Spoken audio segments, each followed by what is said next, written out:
இதுவரைக்குமே தமிழ்நாட்டில் ஆட்சி செய்த முதலமைச்சரில் ரொம்ப கேவலமான முதலமைச்சர் அது ஐயா ஸ்டாலின் அவர்கள் தான். இப்படியாப்பட்ட ஒரு ஆட்சி தமிழ்நாட்டில் நடந்ததே கிடையாது. ஐயா ஸ்டாலினுக்கு எதுவுமே தெரியல. மீனவர்கள் கைது செய்யப்படுறாங்க, படகுகள் பறிக்கப்படுறாங்க, அந்த செய்தி கூட ஐயா ஸ்டாலின் அவருக்கு தெரியாம இருக்கு. அப்படியாப்பட்ட ஒரு ஆட்சியை தமிழ்நாடு முதலமைச்சர் ஐயா ஸ்டாலின் அவர்கள் நடத்துறாருன்னு சொல்லிட்டு அண்ணன் சீமான் அவர்கள் குற்றஞ்சாட்டியிருந்தாங்க. நாம் தமிழர் கட்சியிலிருந்து யாராவது ஒருத்தர் வெளியே போனா கூட நாம் தமிழர் கட்சியே முடிஞ்சு போச்சு, சோழி முடிஞ்சிருச்சு, நாம் தமிழர் கட்சியின் கூடாரம் காலி அப்படியெல்லாம் தலைப்பு வச்சு எழுதுவாங்க. தலைப்பு செய்தியில அதை தான் விவாதமே நடத்துவாங்க. அந்த அளவுக்கு நாம் தமிழர் கட்சியிலிருந்து யாராவது ஒருத்தர் விலகினா கூட அதை தலைப்பு செய்தியில போடுறாங்க. ஆனா நாம் தமிழர் கட்சியிலிருந்து ஒரு காலகட்டத்தில் பிரிந்தவர்கள் எல்லாம் மீண்டும் சீமானின் அரசியல் தான் சரி, நாம் தமிழர் கட்சி அரசியல் தான் இந்த நிலத்திற்கு தேவை என்று பலர் இணைஞ்சிட்டு இருக்காங்க. ஆனா இந்த ஊடகங்கள் அதை செய்தி ஆக்குதான்னு பாத்தீங்கன்னா செய்தியா ஆக்கல.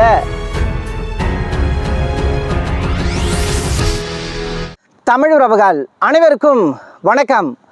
அதாவதுங்க, நேற்று அண்ணன் சீமான் அவர்களுடைய தலைமையில் ராமேஸ்வரத்தில் மீனவர்களுடைய கைதை கண்டித்து மாபெரும் ஆர்ப்பாட்டம் நடைபெற்றதுங்க. இந்த ஆர்ப்பாட்டம் மிகவும் எழுச்சிகரமான ஒரு ஆர்ப்பாட்டமாக நடைபெற்றது. இதற்கு முன்பு திருப்போரூர் பகுதியில் அண்ணன் சீமான் அவர்களுடைய தலைமையில் சாதிவாரி கணக்கெடுப்பு நடத்தணும், சமூக நீதியை காக்கணும், பஞ்சமி நிலத்தை மீட்கணும்னு சொல்லிட்டு பேரணி மற்றும் பொதுக்கூட்டம் நடந்தது. இந்த கூட்டத்தில் பார்த்தீங்கன்னா பல ஆயிரம் இளைஞர்கள் அண்ணன் சீமானின் கருத்தியலை உள்வாங்குவதற்காக கூடியிருந்தார்கள்.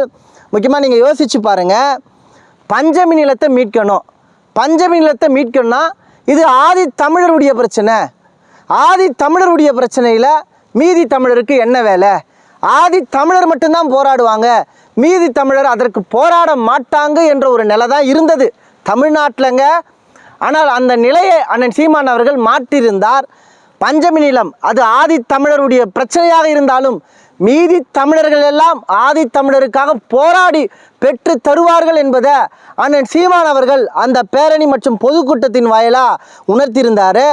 மேடையில் ஏறின எல்லா தமிழர்களும் ஆதி தமிழர்களுக்காக குரல் கொடுத்திருந்தாங்க. இதுதான் அரசியல் புரட்சின்னு சொல்லிட்டு நம்ம பேசியிருந்தோம். இந்த அரசியல் புரட்சியை அண்ணன் சீமான் அவர்கள் செய்து காட்டினார். அதே போல் ராமேஸ்வரத்தில் சீமான் அவர்கள் ஆர்ப்பாட்டம் போராட்டம் செய்ய இருக்காரு. அது மீனவர்களுக்கான பிரச்சனை. மீனவர்களுக்கான பிரச்சனை என்றால் மீனவர்கள் மட்டும்தான் வருவார்கள் என்று பலர் நினைத்திருந்தார்கள். ஆனால் அது மீனவர்களுக்கான பிரச்சனை இல்லை, எங்கள் இன தமிழ் குடிகளுக்கான பிரச்சனைன்னு சொல்லிட்டு எல்லா தமிழர்களும் ஒன்றிணைந்து கைது செய்யப்படக்கூடிய அந்த மீனவர்களுக்காக அந்த செயலை கண்டித்து மீதி தமிழர்கள் அனைவரும் குரல் கொடுத்திருந்தாங்க. இந்த அரசியல் புரட்சியை தான் அண்ணன் சீமான் அவர்கள் செய்து காட்டியிருந்தார். முக்கியமாக நேற்றைய கூட்டத்தில் அண்ணன் சீமான் அவர்கள் இந்த திராவிட கட்சி நம்ம எப்படியெல்லாம் ஏமாற்றுகிறார்கள், அதே போல் ஒன்றிய கட்சி அது காங்கிரஸாக இருந்தாலும் சரி, பாஜகவாக இருந்தாலும் சரி, இவர்கள் நம்ம எப்படியெல்லாம் ஏமாற்றுகிறார்கள் என்பதை அண்ணன் தெளிவாக பேசியிருந்தார். உங்களுக்கே தெரியுங்க, இது வரைக்கும் 850 மீனவர்களுக்கு மேலே சிங்கள கடற்படை வீரர்கள், இராணுவ வீரர்கள் சுட்டு சாகடிச்சிருக்காங்க, தமிழர்களை சாகடிச்சிருக்காங்க. இப்போ நாமெல்லாம் இந்தியான்னு பேசுகிறாங்க, இந்தியா நாட்டுக்குள்ளே தான் தமிழ்நாடு இருக்குன்னு பேசுகிறாங்க. 850 மீனவர்களை இது வரைக்கும் சாகடிச்சிருக்காங்க. ஆனால் இந்த இந்திய நாடு இலங்கையை எப்படி பார்க்குது? இப்போ நம்முடைய மீனவரை சுட்டு சாகடிக்கிறாங்க, எல்லாம் தாண்டி வந்துட்டுன்னு சொல்லிட்டு நம்ம மீனவர்களை கைது செய்கிறாங்க, நம்முடைய படகுகளெல்லாம் பறிச்சுக்கிறாங்க. அப்படி இருந்தும் இந்த இந்திய இராணுவமும் இந்த இந்திய அரசும் இலங்கையை எப்படி பார்க்குறாங்க? இலங்கை நட்பு நாடு. இப்போ பாருங்கள், நம்முடைய படகுகளை பறிக்கிறான், ஆனால் இந்தியா இலங்கைக்கு போர் கப்பலை பரிசு கொடுக்குது. அப்போ இதெல்லாம் முரணாக இருக்குல்ல. நேற்றைய கூட்டத்தில் அண்ணன் சீமான் அவர்கள் தெளிவாக சொன்னார், இலங்கை உனக்கு நட்பு நாடுனா அப்போ நான் யார்? நான் யார் உனக்கு? இலங்கை நட்பு நாடாக இருந்தால் என்னை தனியாக விட்டுரு, ஒன்றும் பிரச்சனை இல்லை. அப்போ இலங்கைன்னு நண்பன் என்னை சாகடிக்கிறான் அவன், ஆனால் நீ அவனை நண்பன் சொல்லிட்டு தோல் மேலே கை போடுற, இதெல்லாம் முரணாக இருக்குதுன்னு சொல்லிட்டு அண்ணன் சீமான் அவர்கள் கண்டித்திருந்தார்.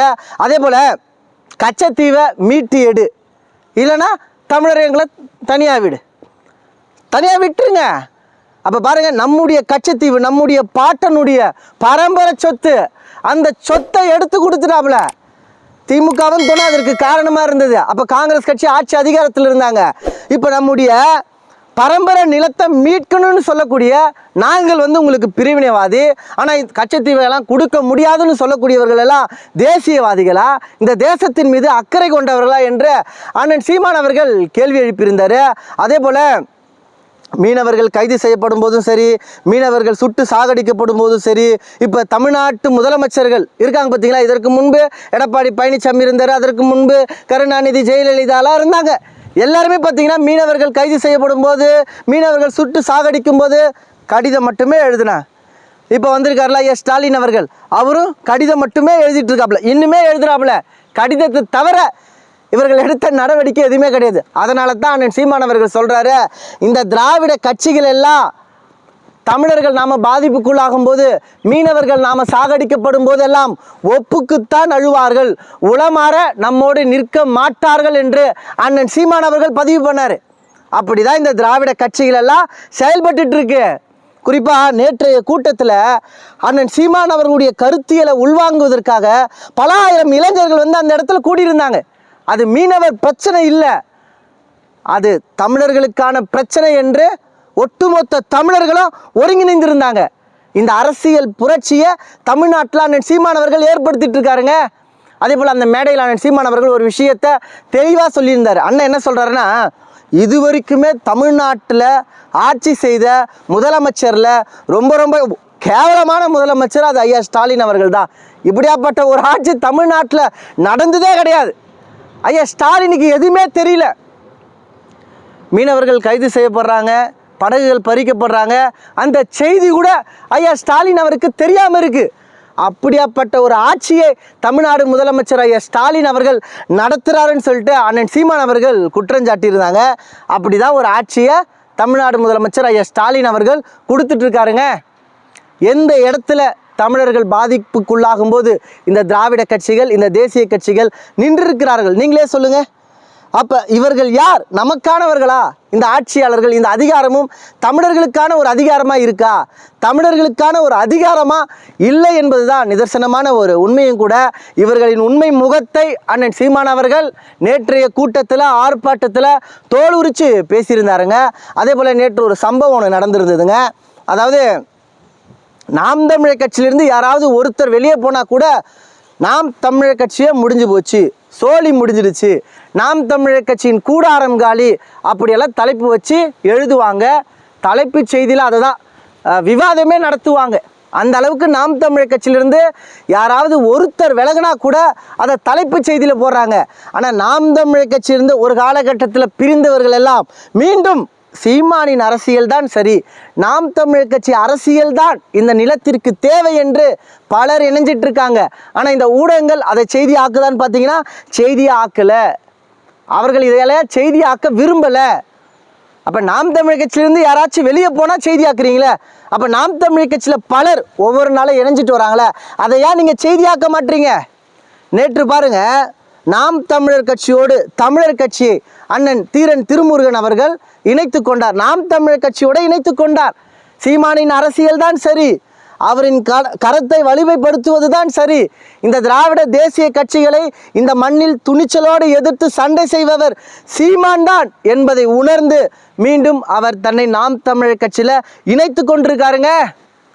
பாருங்க, இதெல்லாம் நாம் தமிழர் கட்சியுடைய வெற்றிங்க. இதெல்லாம் ஒரு காலகட்டத்தில் நாம் தமிழர் கட்சியிலேருந்து வெளியே போயிருக்காங்க, மீண்டும் சீமான் அண்ணனுடைய அரசியல் தான் சரின்னு நாம் தமிழர் கட்சியில் இணைகிறாங்களே.